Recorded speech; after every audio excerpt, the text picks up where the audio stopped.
اعوذ باللہ من الشیطان الرجیم بسم اللہ الرحمن الرحیم ولوطا، اور لوط علیہ السلام بھی، یعنی ہم نے ان کو بھی اپنا رسول اور نبی بنا کر بھیجا۔ اذ قال لقومہ، جس وقت کہ کہا انہوں نے اپنی قوم کو، اتأتون الفاحشہ، کیا تم بے حیائی کا کام کرتے ہو، بے حیائی کی طرف آتے ہو، وانتم تبصرون، حالانکہ تم دیکھتے ہو، اپنی نظر سے دیکھ رہے ہو اور سمجھتے بھی ہو۔ اِنکم، کیا بے شک تم لوگ، لتأتون الرجال، دوڑتے ہو مردوں کی طرف، شہوتاً، شہوت رانی کے لیے، من دون النساء، عورتوں کو چھوڑ کر، بل انتم، بلکہ تم لوگ، قوم تجہلون، جاہل لوگ ہو، تم ایسی قوم ہو جو جہالت میں ڈوبی ہوئی ہو۔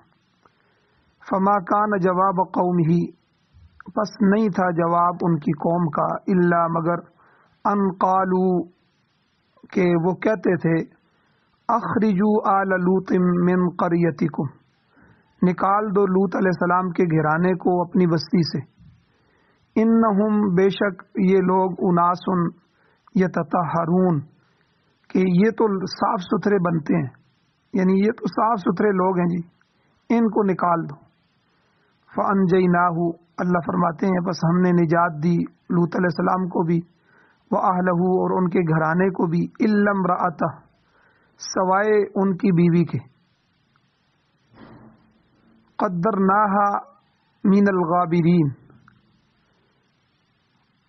ہم نے مقدر کر دیا تھا کہ وہ پیچھے رہنے والوں میں سے ہوگی، ان کی بیوی کے بارے میں ہم نے تقدیراً لکھ دیا تھا کہ وہ پیچھے رہنے والوں میں رہے گی۔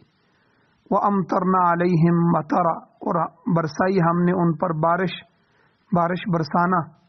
فَسَاءَ مَطَرُ الْمُنذَرِينَ، پس بہت بری ہوئی بارش ان لوگوں کی جو ڈرائے گئے تھے، ڈرائے ہوئے لوگوں کی بارش بہت ہی بری تھی۔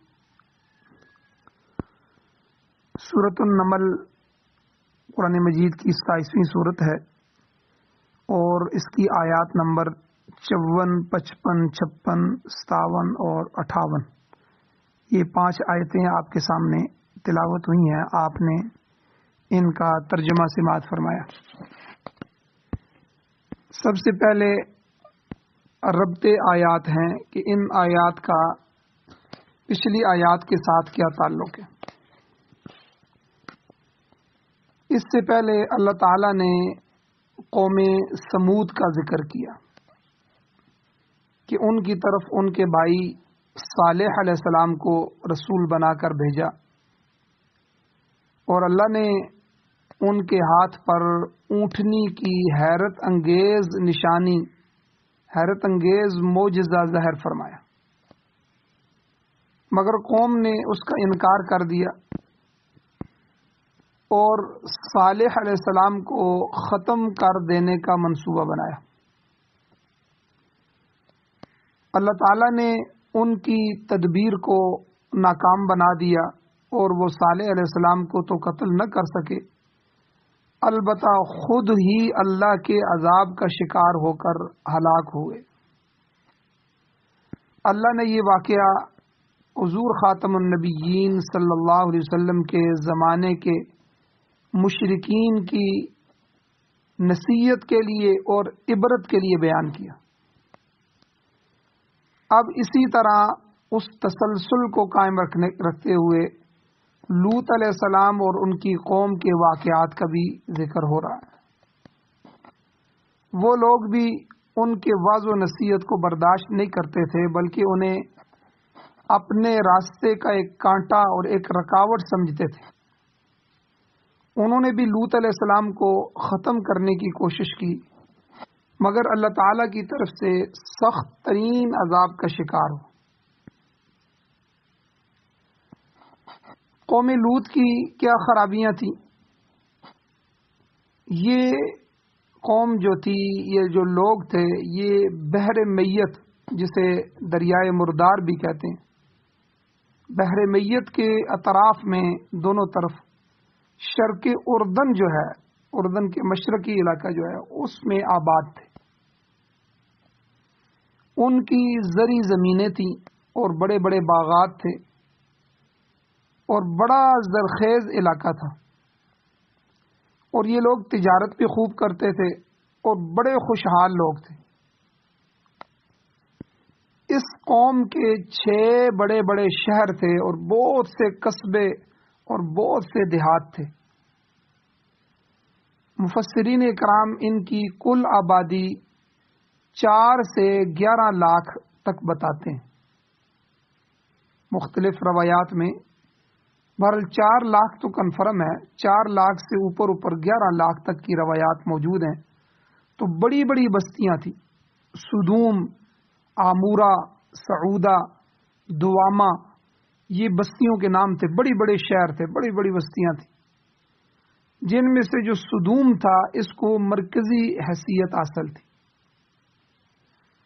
حضرت لوط علیہ السلام اس قوم کے فرد نہیں تھے، بلکہ آپ حضرت ابراہیم علیہ السلام کے بتیجے تھے، جو سام ابن نوح کی اولاد میں سے تھے۔ بابل میں آباد تھے، پھر جب ابراہیم علیہ السلام نے بابل سے ہجرت کی تو آپ کی جو بیوی تھی حضرت سارہ رضی اللہ تعالیٰ عنہ، اور لوط علیہ السلام نے بھی آپ کے ساتھ ہجرت کی، یہ دونوں۔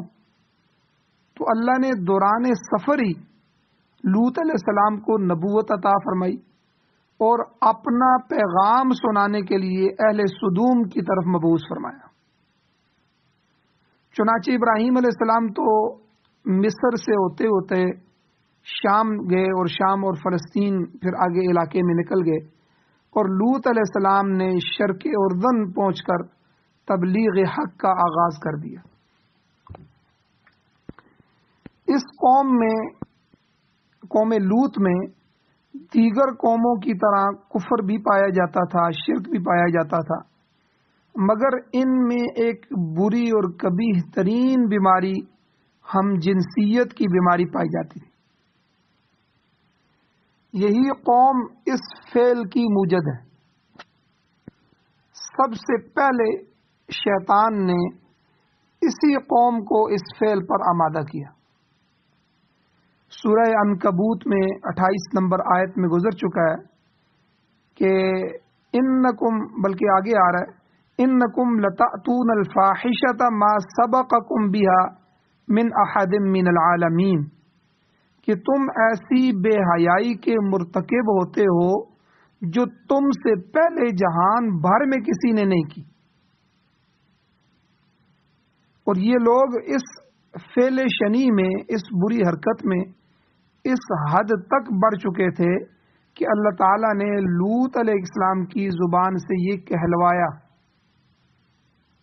سورہ عنکبوت کی اگلی آیت 28 کے بعد 29 میں کہ ان کی زبان سے کہلوایا کہ اَإِنَّكُمْ لَتَأْتُونَ الرِّجَالَ وَتَقْطَعُونَ السَّبِيلَ وَتَأْتُونَ فِي نَادِيكُمُ الْمُنْكَرَ، کیا تم شہوت رانی کے لیے مردوں کی طرف التفات اور توجہ کرتے ہو؟ وَتَقْطَعُونَ السَّبِيلَ، مسافروں کا راستہ کاٹتے ہو۔ وَتَأْتُونَ فِي نَادِيكُمُ الْمُنْكَرَ، اپنی مجلسوں میں ناپسندیدہ کام کرتے ہو۔ تو یعنی ہم جنسیت بھی ان کے اندر تھی، اس کے علاوہ اس قوم میں دیگر اخلاقی برائیاں بھی پائی جاتی تھی۔ مسافروں کو لوٹ لیتے تھے، ڈاکو بن گئے تھے اور راستے میں بیٹھ جاتے، جہاں داؤ چلا کسی کو لوٹ لیا، اور مقامی طور پر تجارت میں ڈنڈی بھی مارتے تھے، اور اگر کوئی تاجر مال لے کر باہر سے آ جاتا تو اس کا مال ہتھیانے کی کوشش کرتے، اور ان کا عام طور پر طریقہ کار یہ تھا کہ کوئی چیز گھر میں دکھانے کے بہانے سے لے جاتے کہ میرے گھر میں یہ چیز دکھانی ہے، آپ آ جائیں، تو گھر میں دکھانے کے بہانے لے گئے اور پھر اس کو ہضم کر گئے، اور اگر کسی نے مزاحمت کی تو اس کا باقی سامان بھی لوٹ لیتے۔ اسی طرح مجلس میں جب بیٹھتے تو مجلسوں میں بیٹھ کر بےہودہ باتیں کرتے تھے، اور بے حجابانہ روایات میں آتا ہے کہ گوز مارتے تھے، ہوا خارج کرتے تھے، یہ ان کا عام معمول تھا۔ اب لوط علیہ الصلوۃ والسلام نے ان کو واعظ فرمایا. لوط علیہ السلام نے درس توحید کے بعد، یاد رکھیں توحید ہر نبی کو بنیادی طور پر دی گئی، یہ اساس ہے، یہ بنیاد ہے. ہر نبی نے توحید کے درس دیے. تو درس توحید کے بعد قوم کو لواطت کی خرابی سے آگاہ کیا، اور اس فعل شنی سے، اس بری حرکت سے، برے فعل اور بری قباحت سے باز رکھنے کی کوشش کی. ارشاد ہوتا ہے، اللہ فرماتے ہیں وَلُوطًا اذ قال لقومہ، اور لوط علیہ السلام کو بھی ہم نے ان کی قوم کی طرف رسول بنا کر بھیجا. جیسے کہ پہلے عرض کیا ہے کہ آپ اس قوم کے فرد نہیں تھے، بلکہ حضرت ابراہیم علیہ السلام کے ساتھ ہی بابل سے ہجرت کر کے آئے تھے. چونکہ آپ اس قوم کی طرف مبعوث ہوئے تھے، لہذا اس قوم کو آپ ہی کی قوم کہا گیا، قوم لوط کہا گیا. تو لوط علیہ السلام نے اپنی قوم کے لوگوں سے فرمایا اَإِنَّكُمْ، فرمایا اَتَأْتُونَ الْفَاحِشَةَ، کہ کیا تم بے حیائی کا کام کرتے ہو، اغلام بازی، لونڈے بازی، یہ جنس، ہم جنس پر جنسیت، یہ ان جیسے برے فعل کے مرتکب ہوتے ہو. وَأَنْتُمْ تُبْصِرُونَ، اور تم دیکھتے بھی ہو. تبصرون کے دو مطلب ہو سکتے ہیں. ایک یہ کہ تم اس کام کو برا سمجھتے ہوئے بھی اس کا ارتکاب کر رہے ہو، یعنی تم دیکھ رہے ہو کہ یہ کام اچھا نہیں ہے، یہ کام برا کام ہے، اور اپنی بیوی بچوں کے بارے میں اس کو پسند بھی نہیں کرتے. تو لیکن ان سب کے باوجود تم اس کو برا سمجھتے ہوئے اس کا ارتکاب کر رہے ہو، تو اس کا مطلب ہے کہ وَأَنْتُمْ تُبْصِرُونَ، اس حال میں تم اس فعل کو کرتے ہو کہ تم سمجھتے ہو.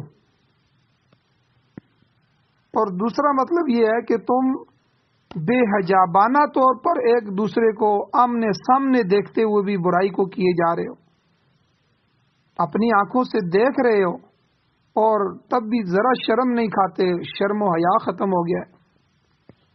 تو فرمایا اَإِنَّكُمْ لَتَأْتُونَ الرِّجَالَ شَهْوَةً مِّن دُونِ النِّسَاءِ، کیا تم عورتوں کو چھوڑ کر شہوت رانی کے لیے مردوں کی طرف دوڑتے ہو؟ یہ تو بڑا ہی گندا کام ہے. یعنی اللہ تعالیٰ نے یہاں یہ بھی بتا دیا کہ اللہ نے ہر جوڑے میں مذکر اور مؤنث پیدا فرمایا.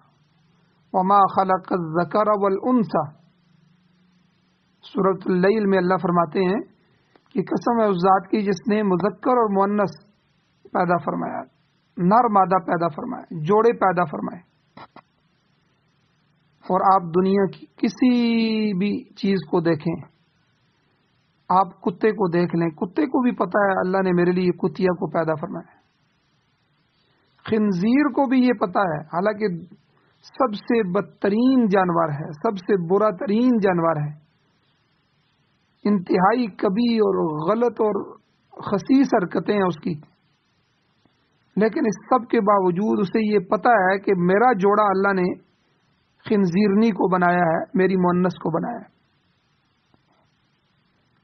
لیکن انسان جب انسانیت سے نکلتا ہے تو پھر وہ حیوانیت میں نہیں ٹھہرتا، بلکہ حیوانوں کو بھی کراس کر جاتا ہے.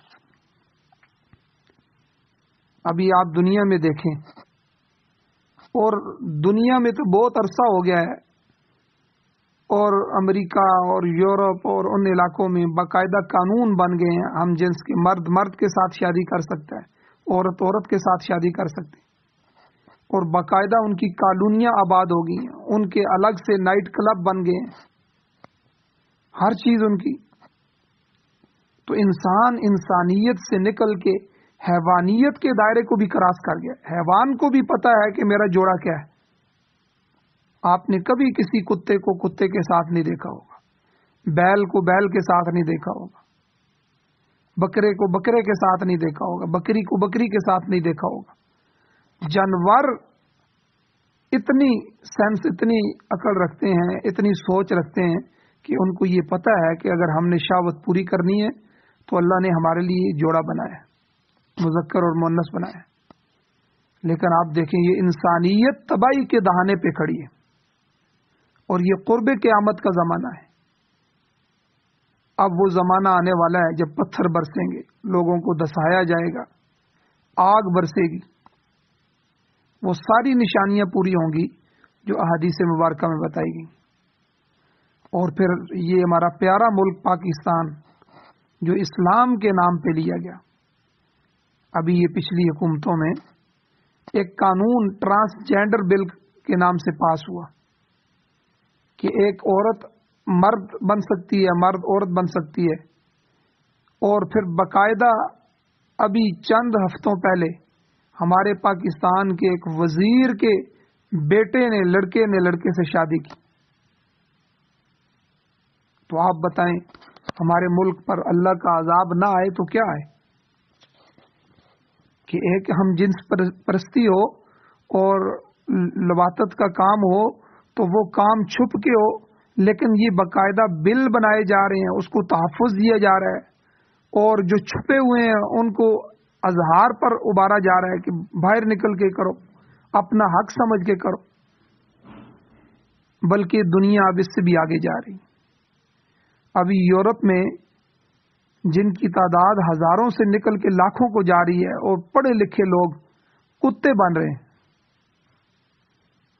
کتوں کے کاسٹیوم خریدے جا رہے ہیں، اور ہزاروں لاکھوں ڈالر کے جو ہے وہ پنجرے اور ان کے رہنے سہنے کی جس طرح کتا رہتا ہے تو وہ کتے بن رہے ہیں۔ اور باقاعدہ اب انہوں نے اپنی حقوق کی آوازیں لگانا شروع کر دی ہیں کہ ہم انسانوں کے ساتھ نہیں رہنا چاہتے، ہماری گاڑیاں الگ ہوں یا گاڑیوں میں ہماری سیٹیں پنجروں کی طرح ہوں۔ یعنی انسان انسانیت سے نکل کر اس حد تک گزر سکتا ہے۔ تو بہرحال یہ وہ کام تھا، یہ وہ برا کام تھا جو لوط علیہ السلام کی قوم کرتی تھی، اور پھر اللہ نے ان کے ساتھ کیا کیا آگے آ رہا۔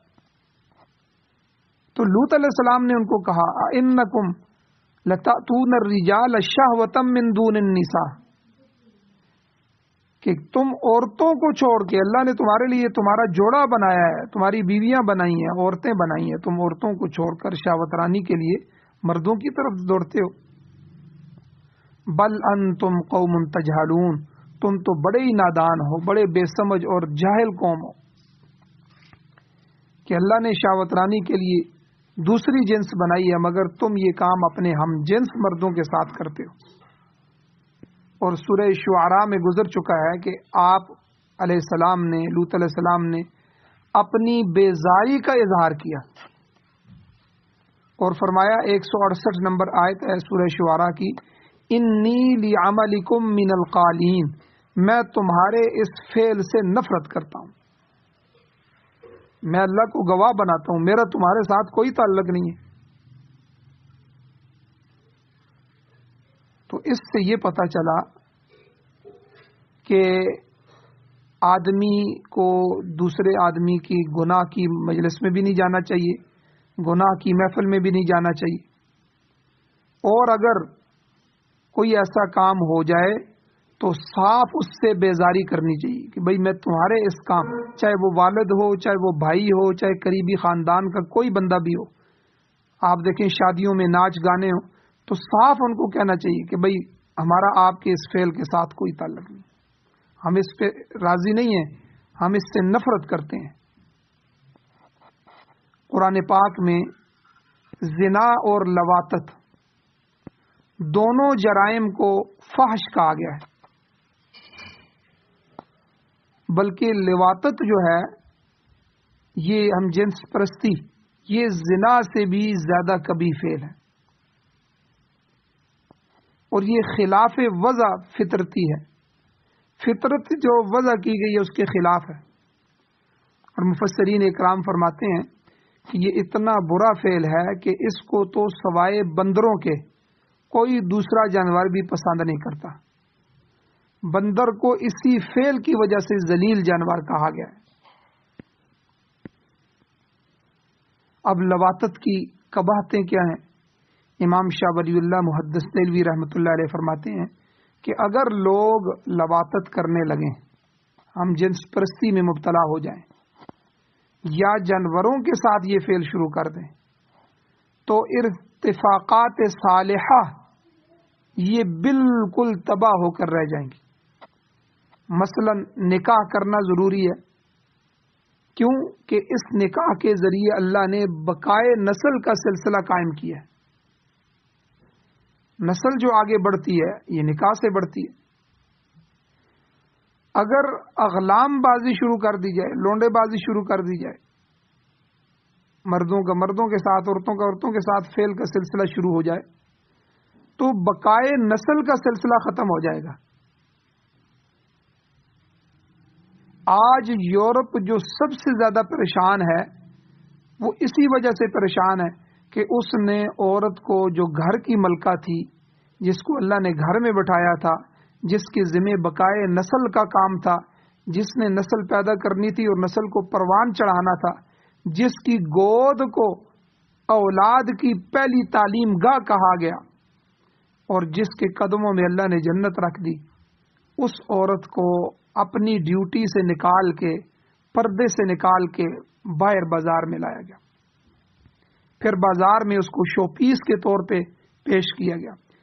اب صابن کا اشتہار ہے تو عورت کو ننگا کیا جاتا ہے، ماچس کی ڈبیا کا اشتہار دینا ہے تو عورت کو ننگا کیا جاتا ہے، کسی نے اپنے گندے ترین کپڑے ڈیزائن کیے ہیں اور اس ڈیزائن کے لیے منتخب کرنا ہے تو عورت کو ننگا کیا جائے گا۔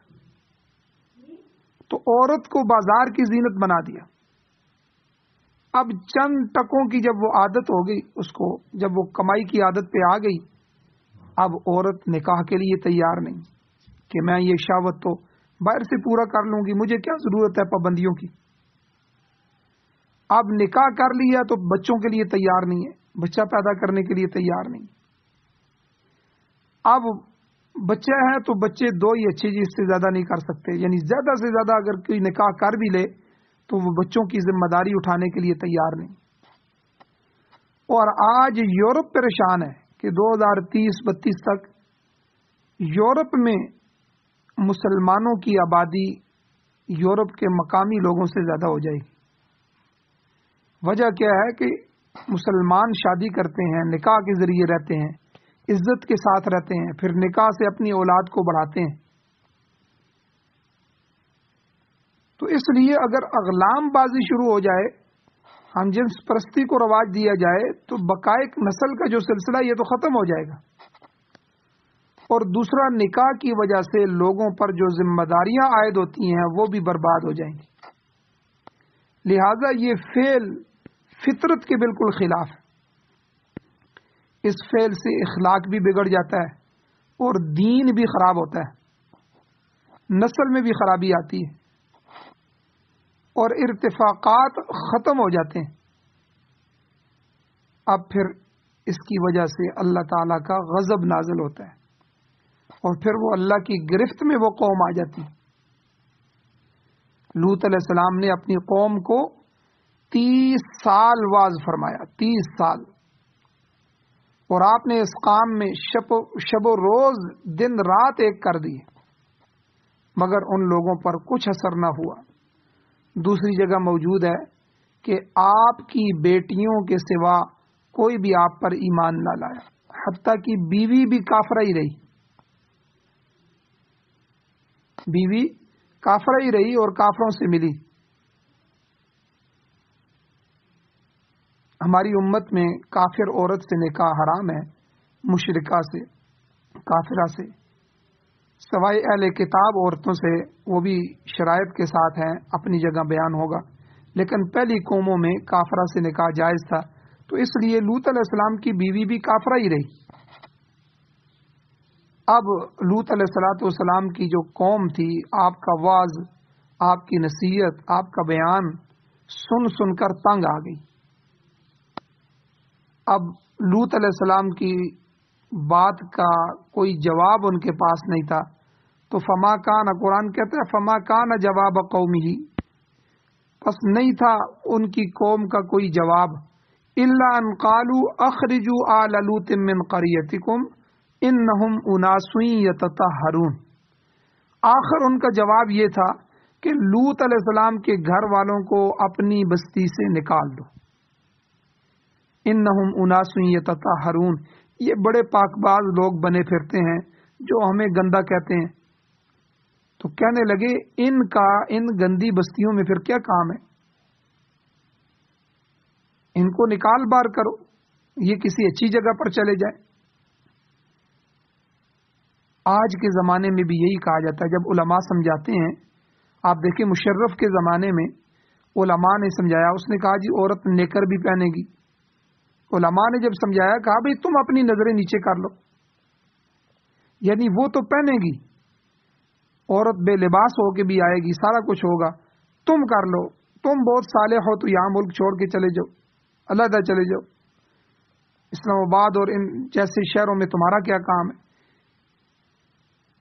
یعنی ہم نے ان سب شہروں کو ماڈرن بنانا ہے۔ تو یاد رکھیں لوط علیہ السلام کی قوم، جب دن رات ان کی ذمہ داری تھی قوم کو نصیحت کرنا، نبی تھے، ان کی طرف پیغام تھا اللہ کا، تو ان کی تبلیغ سے تنگ آ گئی، تو کیا کہا کہ اخرجوا آل لوط، لوط علیہ السلام کو، ان کے گھرانے کو نکالو، من قریتکم، اپنی بستی سے، انہم اناس یتطہرون، بڑے پاک لوگ بنے پھرتے ہیں، یہ تو بڑے پاکیزہ سے لوگ ہیں جی، ان کا اس بستی میں کیا کام ہے۔ یاد رکھیں اللہ تعالیٰ کو کچھ اور ہی منظور تھا۔ صالح علیہ السلام اور لوط علیہ السلام کی قومیں اپنے اپنے نبیوں کو ختم کرنا چاہتی تھیں یا نکالنا چاہتی تھیں، مگر اللہ نے ان کو ذلیل و خوار کر کے اس دنیا سے نکال دیا۔ سورہ قمر میں اور دوسری صورتوں میں یہ بھی موجود ہے کہ اگر بستی میں کوئی مہمان آ جاتا تو اس کے ساتھ بھی بدفعلی کا ارتکاب کر ڈالتے۔ ایسی خبیث قوم تھی یہ لوط علیہ السلام کی۔ آخر کار اللہ تعالیٰ کا غضب جوش میں آیا تو اللہ تعالیٰ نے فرشتوں کو انسانی شکل میں بھیجا، فرشتے آ گئے اور انسانی شکل میں بھیج کر قوم پر اللہ نے عذاب نازل کیا، جس کی تفصیلات دوسری صورتوں میں موجود ہیں۔ تو فرمایا کہ پھر جب اس قوم پر عذاب آیا تو فَأَنْجَيْنَاهُ وَأَهْلَهُ إِلَّا امْرَأَتَهُ، ہم نے لوط علیہ السلام کو اور آپ کے گھر والوں کو بچا لیا، ماں سوا آپ کی بیوی کے۔ قَدَّرْنَاهَا مِنَ الْغَابِرِينَ، ہم نے اس کے متعلق ٹھہرا رکھا تھا، ہم نے لکھ دیا تھا کہ وہ پیچھے رہنے والوں میں سے ہوگی۔ جب قوم پر عذاب کا وقت قریب آیا تو لوط علیہ السلام کو حکم ہوا، سورہ ہود میں آتا ہے فَأَسْرِ بِأَهْلِكَ بِقِطْعٍ مِّنَ اللَّيْلِ وَلَا يَلْتَفِتْ مِنْكُمْ أَحَدٌ إِلَّا امْرَأَتَكَ، کہ آپ اپنے اہل کو لے کر، گھر والوں کو لے کر رات کے پچھلے حصے میں بستی سے نکل جاؤ۔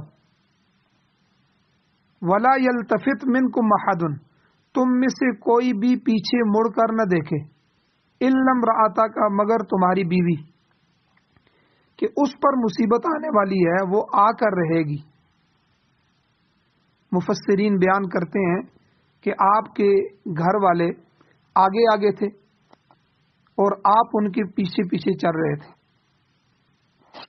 ایماندار اہل خانہ میں آپ کی بچیاں ہی تھیں، کیونکہ بیوی تو ایمان نہیں لائی تھی اور وہ ساتھ نہیں نکلی تھی۔ بعض کہتے ہیں کہ گھر سے نکلتے وقت بیوی بھی ساتھ تھی، مگر تھوڑی دور آ کر پھر وہ واپس چلی گئی، اور پھر باقی قوم کے اوپر جب عذاب آیا تو وہ قوم کے ساتھ وہ بھی ہلاک ہو گئی۔ لوط علیہ السلام اور آپ کی بیوی کا رشتہ قیامت والے دن بھی کچھ کام نہیں آئے گا۔ کیوں؟ کیونکہ بیوی ایمان ہی نہیں لائی، وہ فریاد کرے گی مگر کوئی سنوائی نہیں ہوگی۔ نوح علیہ السلام کی بیوی کا بھی یہی حال تھا، ان کی بیوی بھی لوط علیہ السلام کی بیوی کی طرح نافرمان تھی۔ اللہ نے دونوں کے متعلق قرآن مجید میں فرمایا، سورہ تحریم میں 28ویں پارے کے آخر میں آیت نمبر 10 ہے، اللہ کہتے ہیں کانتا تحت عبدین من عبادنا صالحین، کہ یہ ہمارے نیک بندوں کے حرم میں تھیں. دونوں لوط علیہ السلام اور نوح علیہ السلام ہمارے دو نیک بندے ہیں. من عبادنا صالحین فخانتاہما، مگر دونوں نافرمان تھی، دونوں نے خیانت کی. فلم یغنیا عنہما من اللہ شیئا، اور ہمارے دونوں بندے اللہ کے ہاں ان کے کسی کام نہیں آ سکیں گے. فلم یغنیا، وہ دونوں نوح علیہ السلام اور لوط علیہ السلام، عنہما، ان دونوں کو کچھ بھی کام نہیں آ سکیں گے، من اللہ شیئا، اللہ کے سامنے. وقیل ادخلا النار مع الداخلین، اور وہ دونوں عورتیں باقی جہنمیوں کے ساتھ بھی دوزخ میں داخل ہوں گی. اللہ نے یہ واقعہ تو عبرت کے لیے بیان فرمایا، اور دوسری طرف آپ دیکھیں فرعون جیسا متکبر اور نافرمان شخص کی جو بیوی تھی وہ مومنہ تھی، حضرت آسیہ، اور انہوں نے بڑی تکلیفوں کے ساتھ شہادت پائی، تو اللہ نے اس کے لیے جنت میں اعلیٰ ترین مقام بنایا. اسی طرح اللہ نے حضرت مریم رضی اللہ تعالیٰ عنہ ان کی مثال بیان فرمائی کہ ان کو اللہ نے کیسی پاکیزہ زندگی عطا فرمائی، کیسی پاکیزگی عطا فرمائی. تو بہرحال فرمایا کہ ہم نے لوط علیہ السلام کے گھر والوں کو بچا لیا سوائے ان کی بیوی کے جو پیچھے رہنے والوں میں سے تھی. آگے اللہ نے فرمایا وَأَمْطَرْنَا عَلَيْهِمْ مَطَرًا، ہم نے ان پر بارش برسائی، بارش برسانا. قوم کی تباہی کا وقت آ چکا تھا، اللہ نے ان پر بارش کے ذریعے پانی نازل نہیں کیا بلکہ ان پر پتھر برسائے. اور پتھر بھی ایسے کہ سورۃ الذاریات کی آیت نمبر 34 میں اللہ فرماتے ہیں کہ مصومۃ عند ربک للمسرفین، جن پر مجرموں کے نام کنندہ تھے، نام لکھے ہوئے تھے کہ یہ پتھر فلاں سردار کے سر پر پڑے گا، یہ فلاں چودھری کے سر پہ پڑے گا، یہ فلاں کے سر پہ پڑے گا، یہ فلاں کا کام تمام کرے گا. مصومۃ، نشان لگے ہوئے تھے، نام لکھے ہوئے تھے. اللہ نے پتھروں پر نام لکھ کر متعلقہ نافرمانوں کو مارے. ایک تو یہ سزا تھی، اور دوسری کیا سزا اللہ نے ان کو دی کہ جعلنا عالیہا سافلہا، سورہ ہود کی آیت نمبر 82 میں، کہ اس اللہ کہتے ہیں کہ ہم نے اس خطہ ارضی کا نچلا حصہ اوپر اور اوپر والا حصہ نیچے کر دیا، یعنی زمین کو بالکل الٹ دیا. کیونکہ وہ لوگ کام ہی الٹا کرتے تھے کہ عورتوں کو چھوڑ کر مردوں سے شہوت رانی کرتے تھے. سورہ حجر میں ایک تیسری سزا کا بھی اللہ نے ذکر فرمایا، فَأَخَذَتْهُمُ الصَّيْحَةُ مُشْرِقِينَ، آیت نمبر 73 ہے کہ دن چڑھے وقت ان کو ایک زبردست چیخ نے پکڑ لیا، اور اس طرح وہ پوری قوم تباہ ہو گئی. یاد رکھیں، شرعی مسئلہ بھی سن لیں. مفسرین اکرام فرماتے ہیں کہ فعل لوط جو ہے فعل لواتت، اس لواتت فعل کے لیے اللہ تعالیٰ نے کوئی حد مقرر نہیں کی، بلکہ اس کے جو مرتکب ہے، جو اس کا ارتکاب کرنے والا شخص ہوگا، اس کو تعزیری سزا دی جائے گی. ایک ہوتی ہے حدود اللہ، اللہ کی مقرر کی ہوئی حدیں. اللہ نے اس کی سزا، جیسے زانی کو سنسار کیا جائے گا جو شادی شدہ اگر ہو کے زنا کرے، اگر غیر شادی شدہ ہے پھر زنا کرتا ہے تو اس کو کوڑے لگائے جائیں گے. یہ سزا اللہ نے، یہ حدیں مقرر ہو گئی. چوری کرنے والا اگر چوری کرتا ہے تو چوری ثابت ہو جاتی ہے تو اس کا ہاتھ کاٹا جائے گا. تو یہ حد ہے، لیکن اس کی حد مقرر نہیں ہے. جس کی حد مقرر نہ ہو اس کو تعزیر کہتے ہیں، تو اس کی تعزیری سزا ہوتی ہے. امام ابو حنیفہ رحمۃ اللہ علیہ سخت ترین سزا کے قائل ہیں. مثلا کوئی مرد کے ساتھ اگر بدفعلی کرے تو وہ کہتے ہیں کسی دیوار کے نیچے کھڑا کر کے اوپر سے دیوار گرا دی جائے، یا کسی بلندی سے اس کو نیچے گرایا جائے، پہاڑ کی چوٹی سے نیچے گرایا جائے، 2 3 4 5 منزلہ بلڈنگ سے نیچے گرایا جائے، یعنی عبرتناک سزا ملنی چاہیے، تاہم جرم کی نوعیت کے اعتبار سے قید و بند کی سزا بھی دی جا سکتی ہے۔ تو بہرحال فرمایا اللہ تعالیٰ نے کہ ہم نے ان پر بارش برسائی۔ بائبل کی روایت میں آتا ہے کہ اس بارش میں آگ، گندک اور پتھر یہ تینوں تھے، یعنی یہ قہر خداوندی کی بارش تھی، یہ اس جبار اور قہار رب کی طرف سے سزا تھی۔ فساء مطر المنذرین، اللہ تعالیٰ فرماتے ہیں یہ ڈرائے ہوئے لوگوں کے لیے یہ بہت بری بارش تھی، یہ کوئی رحمت کی بارش نہیں تھی، رحمت کی بجائے اس میں عذاب الہی تھا، جس عذاب نے ساری قوم کو ہلاک کر دیا، ملیا میٹ کر کے رکھ دیا۔ اللہ تعالیٰ سے دعا ہے اللہ ہمیں عمل کی توفیق عطا فرمائے اور اللہ تعالیٰ ہمیں اس بد عملی سے محفوظ فرمائے۔ آج جو ہماری قوم ہلاک ہو رہی ہے اور ہم ہلاک ہو رہے ہیں، اس کی بنیادی وجہ یہی ہے کہ ہم جو ہے ان جیسے بلوں کو پاس کر رہے ہیں۔ آج پاکستان میں ٹرانسجینڈر بل پاس ہوا ہے، کل عورتوں کے حقوق کے نام سے کتنے بل پاس ہوئے ہیں اور آئندہ کتنے پاس ہوں گے۔ تو کیا ہم اللہ کی ذات سے رحمت کی توقع کر سکتے ہیں؟ یہ مہنگائی کا سیلاب، یہ بے برکتی اور نحوستوں کے سیلاب، اور یہ طرح طرح ظالم حکمرانوں کے سیلاب، یہ سارے سیلاب جو ہمارے اوپر آ رہے ہیں، یہ سارے عذابات آ رہے ہیں، یہ انہی بدعمالیوں کا نتیجہ ہے۔